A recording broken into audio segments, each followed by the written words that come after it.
कोलकाता में डॉक्टर के साथ रेप और फिर मर्डर। ये वारदात हुए तो वैसे कई दिन हो चुके हैं, लेकिन इस केस से जुड़े डिटेल्स जैसे जैसे लोगों के सामने आ रहे हैं, वैसे वैसे इस इंसिडेंट की तरफ लोग ध्यान दे रहे हैं। फिर भी बहुत सारे ऐसे लोग हैं जिनको इस बारे में कुछ नहीं पता, और अगर पता भी है तो बस आधी अधूरी बातें। आइए आज के इस वीडियो में जानते हैं कोलकाता के फीमेल डॉक्टर के साथ क्या हुआ था उस रात। आरोपी ने कैसे दिया इस घिनौने वारदात को अंजाम। अब तक इस केस में क्या क्या आया सामने, हर छोटी से बड़ी जानकारी आइए जानते हैं। तो ये वारदात है बीते शुक्रवार की, जहां 36 घंटे लगातार लोगों की जान बचाने के बाद, लगातार काम करने के बाद फीमेल डॉक्टर थक जाती है।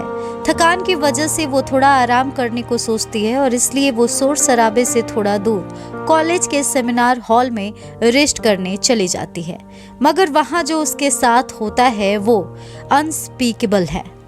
लेकिन फिर भी हम बोलेंगे, पूरा राज खोलेंगे, ताकि ये खबर, इससे जुड़ा सच हर कोई जान पाए। जब फीमेल डॉक्टर सेमिनार हॉल पहुंचती है तो वहां उसके साथ दरिंदगी होती है, असहनीय टॉर्चर होता है, उसका रेप होता है और फिर उसका गला दबा के उसका मर्डर किया जाता है।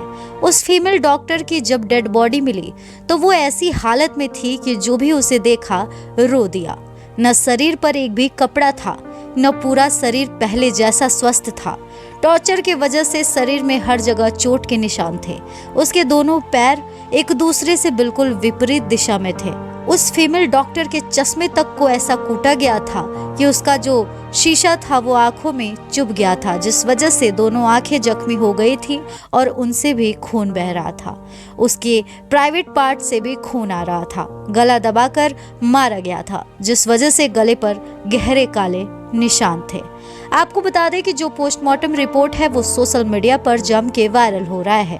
इस तरह से उस डॉक्टर के साथ घिनौना वारदात हुआ, जिसकी कहानी कोई भी सुन रहा है तो उसकी रूह तक कांप जा रही है। पोस्टमार्टम रिपोर्ट में साफ साफ लिखा है, bleeding from her eyes, bleeding from her mouth, bleeding from her vagina, injury all over her body, lot of fractures. ताज्जुब की बात यह है कि ये घिनौना वारदात तब हुआ जब हमारा देश अपना 77वां स्वतंत्रता दिवस मना रहा है। दुख की बात यह है कि जिस देश में रक्षाबंधन जैसा त्योहार मनाया जाता है, उसी देश में ऐसा घिनौना वारदात होता चला जा रहा है। इस देश में महिला को देवी का रूप कहा जाता है और दूसरी तरफ उसी देवी की आबरूह को चीर दिया जाता है।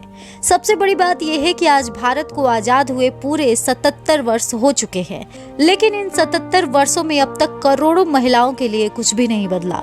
हालात बिल्कुल वैसे ही हैं जैसे आज से ठीक 77 साल पहले था इस देश में महिलाओं के लिए। 14 अगस्त 1947 जब देश का विभाजन हुआ था, तब महिलाओं के साथ इसी तरह का वारदात हुआ था। विभाजन का सबसे भयानक रूप महिलाओं को देखना पड़ा था, जहां बहुत सारी महिलाओं का रेप करके हत्या किया गया और उनके शरीर को कहीं प्लेटफॉर्म पर तो कहीं सड़क पर यूं ही फेंक दिया गया। आज 77 वर्षों बाद इसी देश में हर दिन 86 महिलाओं का रेप होता है, जिनमें से कुछ ही को इंसाफ मिल पाता है। बाकी केस तो इन देश की गलियों में कहीं खो से जाते हैं। वो महिला डॉक्टर जिसके साथ ये वारदात हुआ केवल अभी 31 साल की थी। पेशे से वो डॉक्टर थी और जी जान लगा के लोगों की मदद करती थी। इस देश में जहां डॉक्टर को भगवान का दर्जा दिया जाता है, वहीं उसी डॉक्टर के साथ हैवानियत को अंजाम दिया गया। इस घटना को हुए काफी दिन बीत चुके हैं, लेकिन जैसे जैसे दिन बीत रहा है वैसे वैसे इस खबर पर लोगों की नजर पड़ रही है, क्योंकि इस केस से जुड़े बहुत बड़े बड़े राज खुलकर लोगों के सामने आ रहे हैं। आइए इस वीडियो में आगे इन सवालों पर बात करते हैं जो सवाल हर किसी के मन में है। क्या कोलकाता के सरकारी अस्पताल में टेनी जूनियर डॉक्टर के साथ रेप नहीं बल्कि गैंगरेप हुआ था?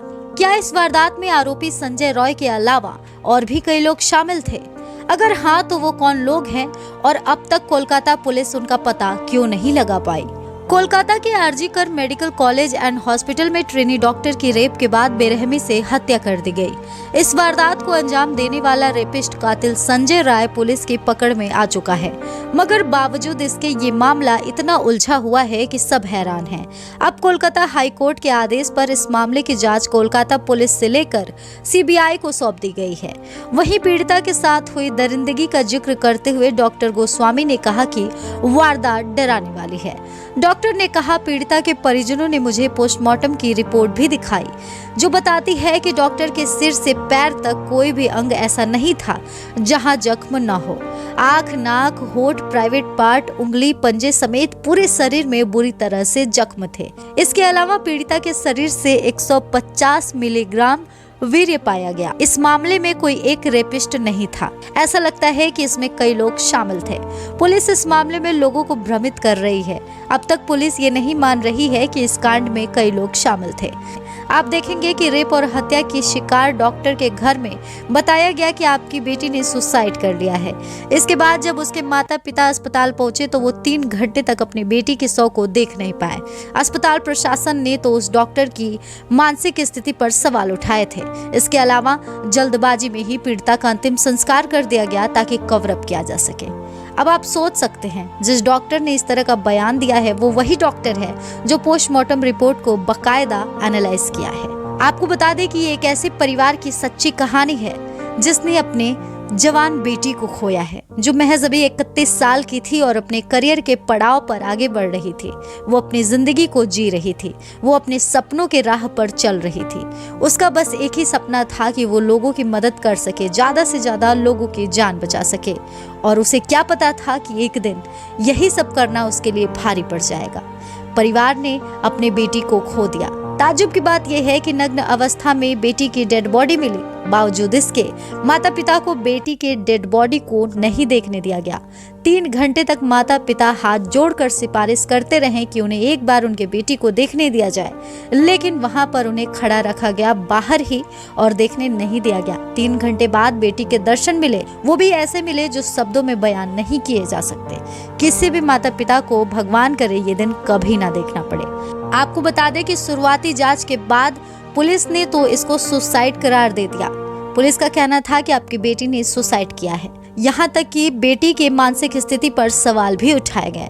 जरा सोचिए उस माता पिता पर क्या गुजरी होगी जिसने अपनी जवान बेटी को खो दिया, वो भी ऐसे हालत में। इतने घिनौने वारदात के बाद उसकी जान गई, बावजूद इसके आरोपी को पकड़ने के बजाय बेटी की मानसिक स्थिति पर सवाल उठाए गए और इसी के साथ साथ आत्महत्या बताया गया। लेकिन जब माता पिता और समाज के लोग आक्रोशित हुए और इस घटना को लेकर वो सड़क पर आए, तब जाकर पुलिस नींद से जागी और उसके बाद इस केस की जांच की गई, जिसके बाद सबसे पहले तो बॉडी की पोस्टमार्टम की गई जो कुछ और ही दास्तां बयां कर रही थी। इसके बाद उसमें से एक आरोपी को पकड़ा गया। फिलहाल कहा यह जा रहा है कि वही एक आरोपी है जिसने इस वारदात को अंजाम दिया, लेकिन पोस्टमार्टम रिपोर्ट के अनुसार कई लोग उस वारदात में शामिल थे।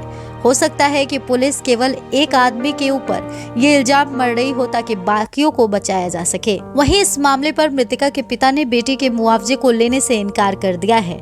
उन्होंने कहा है कि अगर हम उसकी जान के बदले पैसे लेंगे तो वो बहुत दुखी होगी। अगर उसे इंसाफ मिलेगा तो वो जहां होगी सुकून से रहेगी।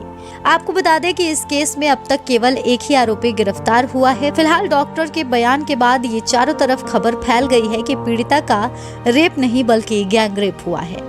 गैंगरेप हुआ है तो मतलब आरोपी भी कई होंगे। ऐसे में अब सीबीआई जांच के बाद ही पता चलेगा कि आखिरकार इस रेप में कितने लोग शामिल थे। एक बार जब सारे आरोपी पुलिस के हाथ लग जाएं तो उन्हें कड़ी से कड़ी सजा दी जाएगी। महिलाओं का रेप होता रहेगा और आरोपी जेल जाते रहेंगे और फिर वहां से कुछ साल की सजा के बाद वो छूटते रहेंगे। आखिर ये सब कब तक चलेगा? महिलाओं का सम्मान करना और महिलाओं को सुरक्षित रखना ये दोनों अलग चीजें हैं। एक तरफ हमारा भारत देश महिलाओं को देवी का दर्जा देता है, उसे पूजनीय बताता है, वहीं दूसरी तरफ इसी देश के लोग इसी महिला के साथ ऐसी घिनौनी वारदात को अंजाम देते हैं और फिर यही देश उन महिलाओं को इंसाफ नहीं दिला पाता। जितने भी रेप होते हैं हमारे देश में, उसमें से कुछ प्रतिशत महिलाओं को इंसाफ मिलता है और आरोपियों को फांसी की सजा होती है। बाकी ज्यादातर केसेस में केस दबा दिए जाते हैं, आरोपी गिरफ्तार ही नहीं होते और अगर होते भी हैं तो कुछ साल के बाद वो फिर बाहर आ जाते हैं। हमारे देश की सरकार को चाहिए रेप जैसे घिनौने क्राइम पर ऐसी सजा बनाई जाए कि उसकी रूह तक कांप जाए। जो भी आरोपी हो, अगर कड़ी से कड़ी सजा दी जाएगी, वैसे ही बेइंतहा टॉर्चर किया जाएगा, उनकी जिंदगी को जहन्नुम बना दिया जाएगा, तो मुझे यकीन है कि 10 में से 8 अपराधी तो अपराध करने से पहले 100 बार जरूर सोचेंगे। वेल, इस वीडियो में बस इतना ही। आपको ये जानकारी अच्छी लगी हो तो आगे इस वीडियो को और शेयर कीजिए ताकि बाकी लोगों तक भी इस केस से जुड़ी सही और सटीक जानकारी पहुंच पाए। बाकी फिर मिलेंगे इसी तरह के इंफॉर्मेटिव खबरों के साथ। वीडियो पर आपकी क्या राय है कमेंट सेक्शन में मेंशन करें और इस तरह के तमाम अपडेट्स के लिए हमें फॉलो करें।